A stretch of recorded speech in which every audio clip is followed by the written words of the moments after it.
Good afternoon. My research interest topic is how did African Americans become Christians?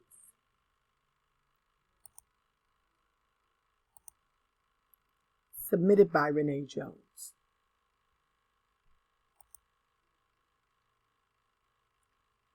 Part 1 will be from Africa to African slavery in America, and Part 2 will be from African American slavery in America to the 21st century. The thesis is based on the fact that African American Christianity would have to be a diaspora evolved from biblical African Christianity. But how did that evolution take place historically with the advent of the African slave in America?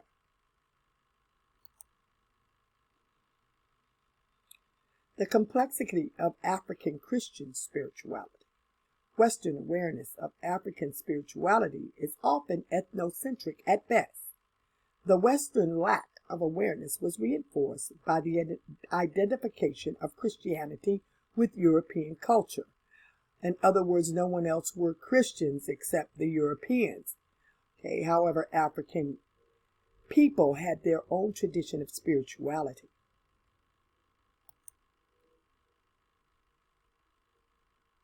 Early Christianity in Africa. Early Christianity in North Africa. Christianity reached Africa during the first century of Common Era. St. Mark converted Egypt. It spread up the Nile, the Christianity itself, Christianity religion. Romans introduced faith to North Africa. North Africa, however, was home to many heresies. Arianism, which supported that Jesus was human, without the divine nature, just the one nature. The Monophysites also did the same thing. Jesus had one nature. The Donatists are equal the apostate Christians who could not return, or the backslidden Christians who could not return.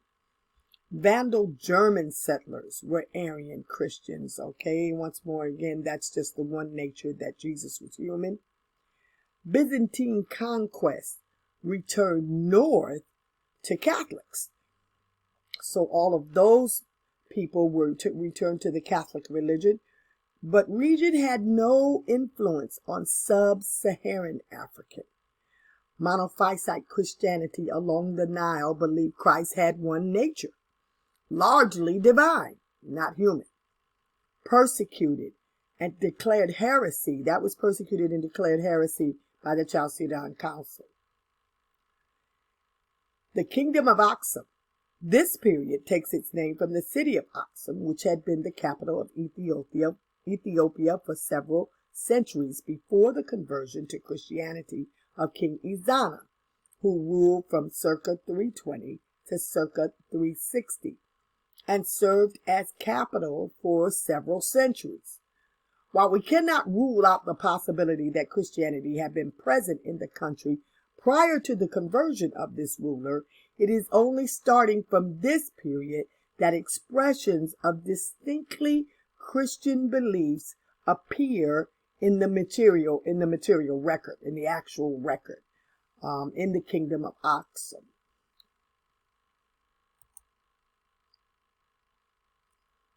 (1619). The first African captives entered England's North American colonies through Jamestown, Virginia, in 1619. For over 200 years, Africans, largely from the west coast of Africa, were brought to the United States in the slave trade. At first, Christianity made few inroads into the African slave population. It was not received just right off the bat. It had few inroads into that population, which had its own religious traditions, I remember them saying that they had service with their white plantation owners, and then they themselves would go off and they would have services by themselves. in the tradition that they wanted to have it in, which would be the African tradition. This was from 1619, from the time that the states started to become civilized and an entity in the world.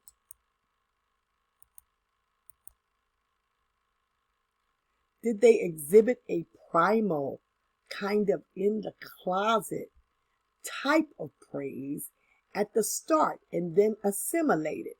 Okay.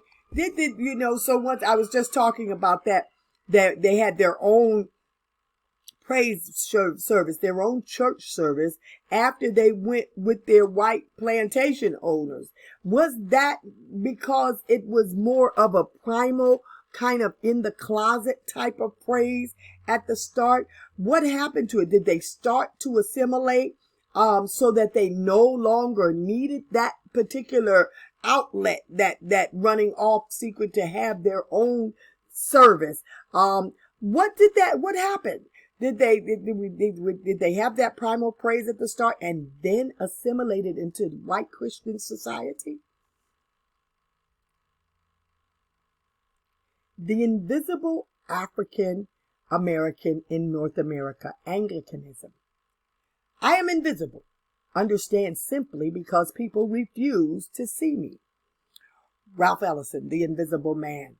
I wonder about this title because I wonder about the African American in North America being Anglican, which is a religion that King Henry VIII started, trying to marry another woman.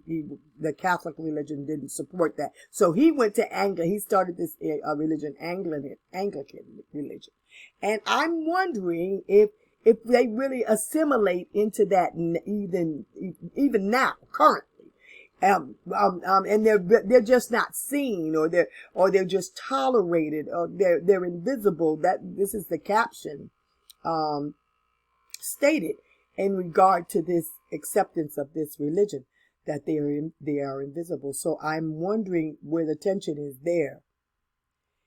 In conclusion, how did we evolve denominationally into a white American Christian society? How did that happen? I'm still wondering about the assimilation process. How did we become apostolic, a part of the Pentecostal faith? How did that begin? Were they on a plantation that was apostolic or Pentecostal, and we absorbed that into our culture and exhibited that for our own? And how did that happen? How did we become apostolic? And then I wonder I really wonder about the link to Catholicism, how the African American became Catholic. We into African nuns and African priests, African American priests, African American archbishops. How in the world, where is that link coming from? How did we get there? Where did that start? Did that start in slavery? Did that start in the Great Migration up north? I don't know. Where would that have begun? I wonder all these things. And then I am wondering, how in the world did we become looped into or linked into the Baptist religion? I don't have any background of how we separated into all these denominations.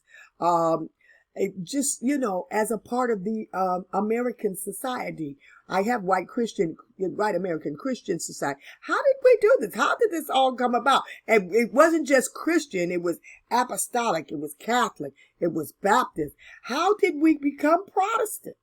How did we become Protestant? Where is the link there that would draw us into that particular denomination? Were these were they missionary? Were they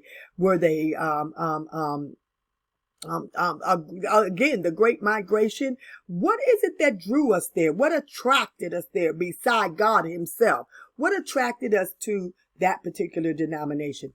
And then surprised the most that we would have become and assimilated into a Methodist Episcopalian type of religion. We'll find out why. I hope you're there. Find out with me.